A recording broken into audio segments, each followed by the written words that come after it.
देश की अर्थव्यवस्था पर माननीय वित्त मंत्री ने जो श्वेत पत्र लाया है और सदन में जो पेश किया है, जिस पर चर्चा आज हो रही है, मैं उसका स्वागत करता हूं। इसलिए कि देश में एक भ्रम की स्थिति पैदा हुई और भ्रम की स्थिति पैदा होने के साथ साथ भ्रम की स्थिति फैलाई भी जा रही थी कि देश की अर्थव्यवस्था चौपट है। और उस परिस्थिति में जब माननीय वित्त मंत्री जी ने अर्थव्यवस्था पर श्वेत पत्र लाया, तो आज उस पूरे भ्रम की स्थिति का पटाक्षेप हो गया और वो आज साफ हो गया। महोदय, श्वेत पत्र में आंकड़ों का पूरा विवरण है। सभी तथ्यों के आधार पर, आंकड़ों के आधार पर श्वेत पत्र जारी किया गया। मैं समझता था कि सदन में जब चर्चा होगी तो उस श्वेत पत्र में जो आंकड़े हैं, वो आंकड़े कहां गलत हैं, इसका कोई विवरण प्रस्तुत किया जाता, उसका खंडन किया जाता। लेकिन उसके बजाय पूरे चर्चा को दूसरे दिशा में मोड़ के ले जाने का काम हुआ है। डॉक्टर मनमोहन सिंह जी देश के प्रधानमंत्री थे। उनके समय में जो वित्तीय कुप्रबंधन था, उसकी उसमें विस्तृत चर्चा है। अलग अलग भाग में उसकी चर्चा की गई है कि कहां कहां वित्तीय कुप्रबंधन था। मुझको भी उनके प्रधानमंत्रित्व काल में इस सदन का सदस्य रहने का सौभाग्य प्राप्त हुआ था और मैंने उसमें देखा था कि कहां कहां मिसमैनेजमेंट कुप्रबंधन हो रहा है। हालांकि मैं डॉक्टर मनमोहन सिंह जी को नहीं कहता, डॉक्टर मनमोहन सिंह जी बहुत साफ आदमी थे, लेकिन उनके इर्द गिर्द जितने लोग थे वो समूचे घोटाला और कुप्रबंधन के जिम्मेवार थे और डॉक्टर मनमोहन सिंह जी मूक दर्शक बेचारे देखते रहते। तो इसलिए उसकी विस्तृत चर्चा है। कितना ऋण दिया गया, कहां कितना ऋण किसको मिला, ऋण जो ज्यादा दिया गया उसकी भी विस्तृत चर्चा है। और ऋण जब ज्यादा आप दे दीजिएगा तो नेचुरली अर्थव्यवस्था पर उसका कुप्रभाव पड़ेगा। अभी चर्चा हो रही थी, माननीय गौरव गोगोई जी चर्चा कर रहे थे विजय माल्या जी को 8,040 करोड़ रुपए का ऋण कब मिला था? यह भी आप कहते, गौरव गोगोई जी, अगर आप ईमानदारी से यह बात कहते कि मेरी सरकार ने विजय माल्या को 8,040 करोड़ का लोन दिया, ऋण दिया और वो लेके भाग गया, तब हम मानते कि आप ईमानदार हैं। आप तो ईमानदार हैं नहीं। आपने चोरी करवा दिया, आपने चोरी करवा दिया और जब चोर भाग गया तो हल्ला कर रहे हैं, चोर काहे भाग गया, चोर काहे भाग गया, चोर काहे भाग गया। अरे वाह भाई, आप चर्चा कर रहे थे नीरव मोदी की, आप चर्चा कर रहे थे नीरव मोदी की। नीरव मोदी का फ्रॉड जो डिफॉल्ट था, गारंटी डिफॉल्ट, कब शुरू हुआ? 2011 में शुरू हुआ, जब डॉक्टर मनमोहन सिंह जी की सरकार थी। 14,000 करोड़ रुपए का गारंटी डिफॉल्ट हुआ। आप मूक दर्शक बने हुए थे, आपका यही वित्तीय प्रबंधन था, यह आपका वित्तीय कुप्रबंधन था। अगर आप ये कहते कि ये हमसे चूक हुई, हमारी सरकार ने ये गलत किया, तो हम मानते कि आप ईमानदार हैं, आप ईमानदार राजनेता हैं। तो आप आज कह रहे हैं कि नीरव मोदी भाग कैसे गया, उसको क्यों नहीं पकड़ के ला रहे हैं? अरे आपने सारा इंतजाम कर दिया, 14,000 करोड़ रुपया जब उसके जिम्मे लगा दिया तो भाग गया। अब भाग गया तो ये सरकार प्रयास कर रही है उसको वापस लाने के लिए। अब वो विदेश में भागा हुआ है और आपका अगर कोई प्रभाव है अभी भी तो जाके ले आइए उसको पकड़ के, देखिए कि वर्तमान सरकार उसको जेल में बंद कर देती है कि नहीं कर देती है। आप चर्चा कर रहे थे मेहुल चौकसी की। मेहुल चौकसी नवंबर 2010 से अप्रैल 2014 तक 8,738 करोड़ रुपए का उसने फ्रॉड किया बैंक के साथ। किसकी सरकार थी? आपकी सरकार थी, डॉक्टर मनमोहन सिंह जी की सरकार थी। और यही तो श्वेत पत्र है। और श्वेत पत्र में है क्या? आपके वित्तीय कुप्रबंधन की चर्चा है श्वेत पत्र में। जो काम आपने किया है उसी को दर्शाया गया, उसी का आईना है इस श्वेत पत्र में। और आपको खराब लग रहा है। मनीष तिवारी जी बोल रहे थे, उन्होंने चर्चा शुरू की, उन्होंने कहा राइट टू एजुकेशन एक्ट हमारी सरकार ने शुरू किया। अरे इस देश में सर्व शिक्षा अभियान किसने शुरू किया था? इस देश में सर्व शिक्षा अभियान 2004 में 9वीं पंचवर्षीय योजना में आदरणीय अटल बिहारी वाजपेयी जी ने शुरू किया था। और उस समय राज्य और केंद्र की हिस्सेदारी 85% केंद्र की थी और 15% राज्य की हिस्सेदारी थी। आप वह 10वीं पंचवर्षीय योजना में भी लागू रहा, 11वीं पंचवर्षीय योजना में भी लागू रहा।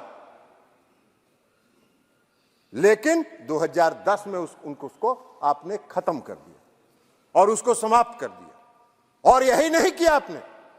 2004 के बाद जब अटल जी ने शुरू किया था तो केंद्र की हिस्सेदारी थी, और जब आपने उसको खत्म किया तो सारा उसका लायबिलिटी राज्यों के माथे पर थोप दिया, और जितनी बहाली आपने की थी सब स्टेट्स के माथे पर थोप देने का काम किया। और 2010 में आप एक नया कानून लेके आ गए, राइट टू एजुकेशन।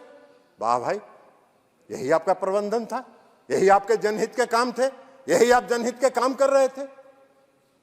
यह कौन सा तर्क हुआ?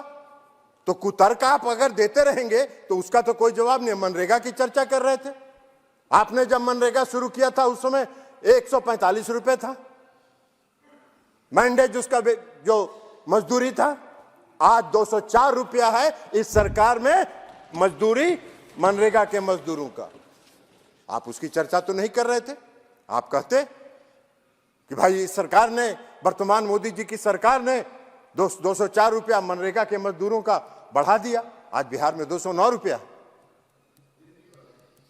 तो इसलिए आप इस सब चर्चा करते रहे, लेकिन आप चर्चा क्या करते रहते हैं? ये तथ्यों के आधार पर आपने कोई श्वेत पत्र का खंडन नहीं किया। आप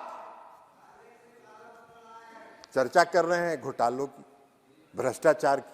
मैं भी सदन का सदस्य रहा, 15वीं लोकसभा में भी, 14वीं लोकसभा में भी और 15वीं लोकसभा में, जब आपकी सरकार थी 2010 से 2014 तक,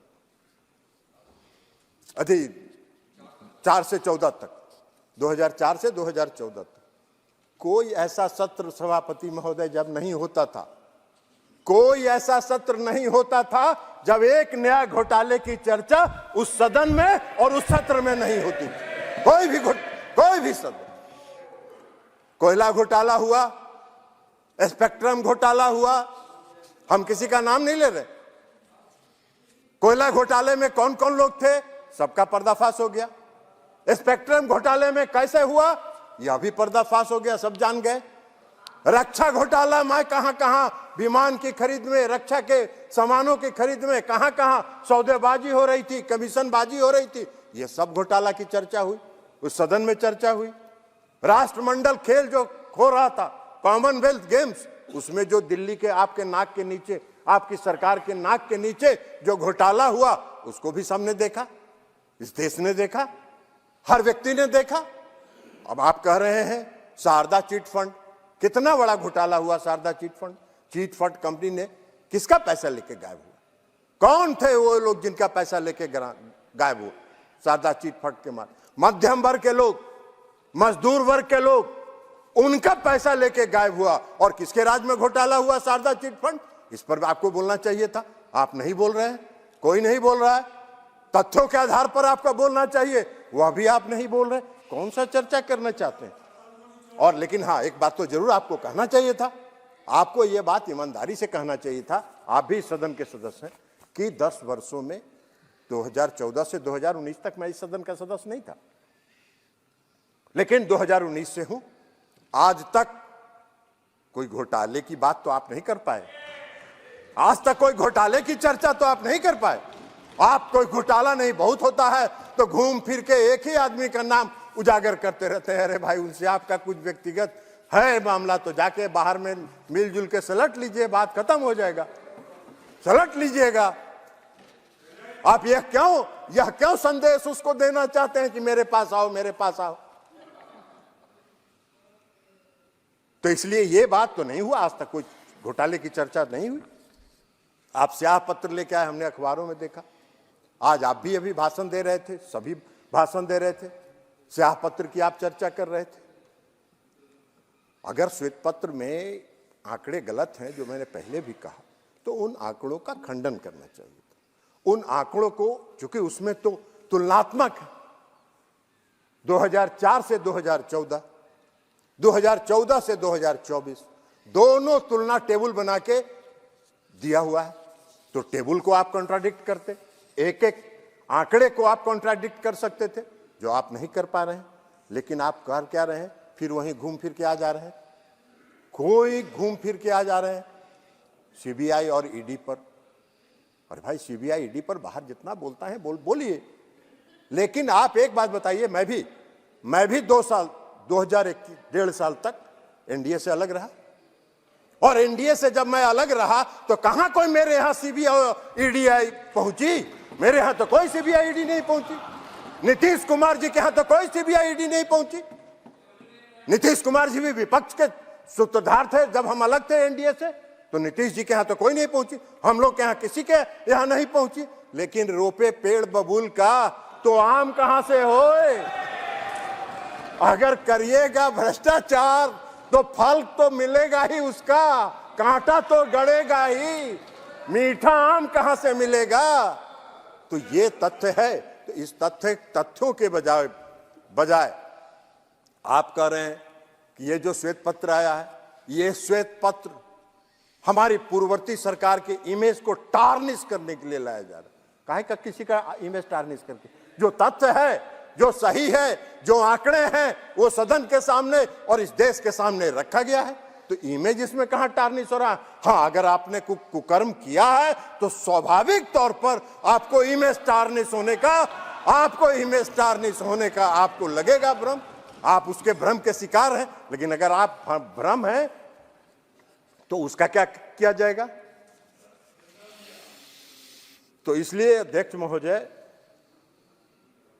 जब भ्रष्टाचार करिएगा तो उसका भुगतना तो उसके लिए आपको पड़ेगा, और वो अगर भुगत रहे हैं तो उसके लिए श्वेत पत्र पर बोलने के बजाय आप राजनीतिक विलाप नहीं करिए, और उन तथ्यों के आधार पर अगर कोई आंकड़े हैं तो उन आंकड़ों को रखिए।